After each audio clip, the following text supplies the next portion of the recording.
ఇప్పుడు మీరు ఇద్దరు థియేటర్ బ్యాక్గ్రౌండ్ నుంచి వచ్చారు. ఇప్పుడు మీరు వర్క్ చేస్తున్న ఆర్టిస్టుల్లో కొంతమంది డైరెక్ట్ ఓన్లీ సిల్వర్ స్క్రీన్ నుంచి అదే జస్ట్ సినిమా త్రూవే ఎక్స్పీరియన్స్ ఉంటుంది వాళ్ళకి. చాలా మందికి థియేట్రికల్ ఎక్స్పీరియన్స్ ఉంటుంది. మీకు వాళ్ళకి డైలాగ్స్లో వేరియేషన్ ఉంటుందా? అంటే మీరు చెప్పేది కొంచెం మేబీ మీరు లౌడ్గా చెప్తా ఉంటారేమో కదా, కొంచెం బేస్ ఎక్కువ, లౌడ్ ఎక్కువ, చాలా స్పష్టంగా. మిగిలిన వాళ్ళు నేను చూసిన కొన్ని షూట్స్కి నేను వెళ్ళిన చోట్ల కొంతమంది అయితే జస్ట్ లిప్ మూమెంట్ ఇచ్చేస్తారు, వినకపోయినా పర్లేదు అన్నట్టు చాలా మెల్లమెల్లగా చెప్పేస్తారు. అంటే ఇది లౌడ్గా చెప్తా ఉంటారు. లేదండి, అట్లా అని కాదు. ఇది డిఫరెంట్ మీడియం. థియేటర్ అనేది వేరే మీడియం, సినిమా అనేది వేరే మీడియం. మీరు కూడా ట్రాన్స్ఫర్మేషన్ అవుతారు సినిమాకి తగ్గట్టే ఖచ్చితంగా. ఇప్పుడు మీడియం అది లైక్ ఇది వెరీ క్లోజర్ మీడియం కాబట్టి నేను చిన్న థింగ్ చేసినా బాగా వెరీ కనిపించిపోద్ది. అక్కడ నేను అట్లనే యాక్ట్ చేస్తా అంటే థియేటర్ మీద వర్కౌట్ అవుతుంది. ఆడియన్స్ కొంచెం దూరంలో ఉంటారు, మొత్తం వేరే మీడియం ఇది completely. You need to understand the medium. ఇక్కడ లౌడ్ గా చేసేవారు మళ్ళీ వర్కౌట్ అవ్వరు. సినిమాలో లౌడ్ గా చేస్తామంటే like we need to understand the medium. Process ఒకటే, యాక్టింగ్ అనే ప్రాసెస్ ఒకటే, కానీ you need to tune to the medium అంతే. అంటే ఇప్పుడు దానికి దీనికి కంపేర్ చేస్తున్నాను, ఒక క్వశ్చన్ అడుగుతున్నాను. ఇప్పుడు దానిలో మీరు కంటిన్యూస్ గా ఒకే క్యారెక్టర్ లో ఉండిపోతారు థియేట్రికల్ ఉన్నప్పుడు.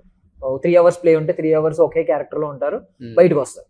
బట్ ఇక్కడ మీరు కంటిన్యూటీ మెయింటైన్ చేయాలి. మీరు బయటకు వచ్చేస్తారు, షో కట్ అయిపోద్ది, మళ్ళీ నెక్స్ట్ కంటిన్యూటీ అదే క్యారెక్టర్ కంటిన్యూటీ మెయింటైన్ చేయాలి. దీనిలో ఏమన్నా మీకు కొంచెమైనా కష్టం ఏమన్నా అనిపిస్తుందా? ఎక్కడైనా ఛాలెంజింగ్ గా అనిపిస్తుందా?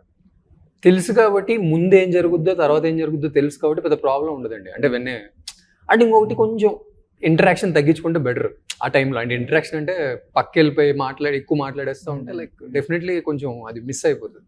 అంటే ఎవరి ప్రాసెస్ వాళ్ళది. కొంతమంది బయటికి వెళ్ళినా కూడా వెంటనే టప్ అని వచ్చేస్తారు. నేను అట్లా రాలేను. ఎవరి ప్రాసెస్ వాళ్ళు అంతే. Like that energy and the story ముందు తర్వాత ఏం జరిగింది, క్యారెక్టర్ కంటిన్యూటీ అనేది ఉంటుంది కదండి. సో ఎక్కువ డైవర్ట్ అవర్ మీరు, నాకు తెలిసి అంతకుముందు చెప్పింది దాని ఎక్కువ డైవర్ట్ అవర్. మెయిన్ పర్పస్ ఏంటి, మన క్యారెక్టర్ అది గుర్తుపెట్టుకుంటారు, మిగిలిందంతా అంతే. మీకన్నా దట్ అక్కడ మన థియేటర్ అయితే చివరి వరకు ఎక్కడో ఆడియన్స్ కూర్చుంటే ఆ మనిషికి కూడా రీచ్ అవ్వాలి కదా.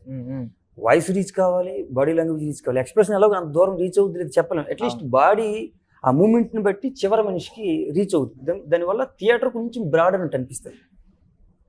ఈ సినిమాకి వచ్చిన వాడికి మనం ఎక్కడ కాదు కిలోమీటర్ దూరంలో జూమ్ లెన్స్ పెట్టేస్తే పర్టికులర్ టైట్ కళ్ళు రావాలని కూడా వచ్చేస్తాయి.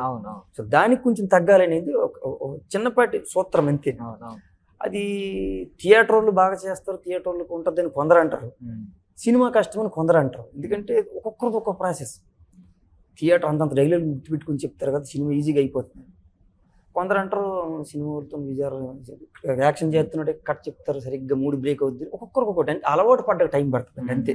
ఏం లేదు, అది అడాప్ట్ అవ్వడానికి సడన్గా ఎవరికైనా ఇబ్బంది.